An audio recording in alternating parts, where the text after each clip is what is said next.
If you have missed out on previous talks on EconoChat Let's Talk Business with Mr. Daniel Steyrman, you can, of course, go to www.economist.com.na. And with that said, we continue our conversation in regards to the national budget for 2023, which will be tabled on the 23rd of February. Now, for that, Mr. Daniel Steyrman, we know that, GDP, something that, I would say some of our listeners still do not understand or, see the importance of what GDP really is, which it stands for gross domestic product. But I will not take you back to actually give us the definition again or explain what GDP is. But 200 billion, when I say 200 billion, can you elaborate on that? Think about what I said in the first part of our talk, and that is that we do not know now what the GDP will be. That's why I made this whole thing about the importance of estimates. Yeah. So we will only know in August of this year what GDP was. But where we stand now, ahead of the budget, we don't know. We don't have the final figures. And remember, we are also not exactly at the end of the fiscal year. Yeah. The fiscal year only ends on the 30th of March. And the new fiscal year only starts on the 1st of April. And that's not an April's Fool joke. That's reality in Namibia.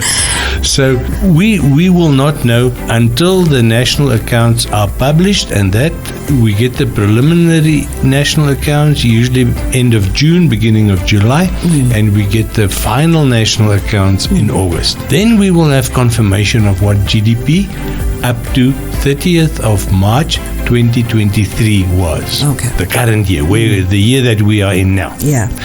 Now, in the previous year, up to the 30th of March 2022, we did not make the 200 billion mark. Yeah. We got to 189. We were 11 billion short from the magical 200 billion. Why is this 200 billion so important? It is a benchmark in a certain sense, but you have to remember that already in the 2015 budget, the projection was for GDP to exceed 200 billion. And that never happened. And that's very important because that gives us a tangible take on what the Namibian economy went through from 2016 to 2019. And I'm discounting the COVID years. Yeah. They are abnormal. They are out of sync. They are out of pattern.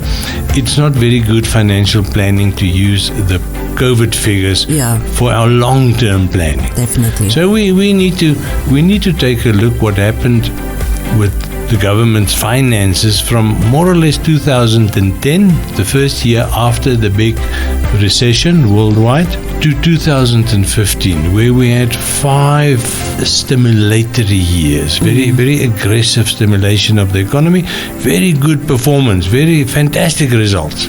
And then in 2016, we sort of lost a bit of steam. And by the end of 2016, we were in trouble. So 17, 18, 19, those 3 years were not good years. And what the practical reality is that we never got to the 200 billion GDP. We sort of got stuck there at the 180, 182 level, and we carried on for 2 years, 3 years, and then you remember on top of that came COVID. Yeah. And 2021, the economy actually got smaller by 8.1%. You remember that horrible figure? Yeah. Gave us, all of us who are analysts, it gave us shivers, It's unheard of when an economy shrinks by more than 8%. Now, in last year's budget, the planning, the expectation was that we will exceed the 200 billion mark. And the budget that we are going to, the 2023 budget that will be tabled on the 23rd of February. I love that coincidence. The 23 budget on 23 Feb. Okay. It's a bit of wordplay. That will be the first indication whether the Ministry of Finance shares the view that we actually attained the 200 billion. Because it's printed there. Yeah. The budget for the current year, the budget projected for next year, and another 3 years. year. Okay, Mr. Daniel Steinman, when it comes to the national budget, there's a lot of questions that go around the national budget where people want to ask more questions. And hopefully we will continue to discuss this next year. But it does not mean that we are done with this conversation. Let's quickly go for a short break and then we'll be back.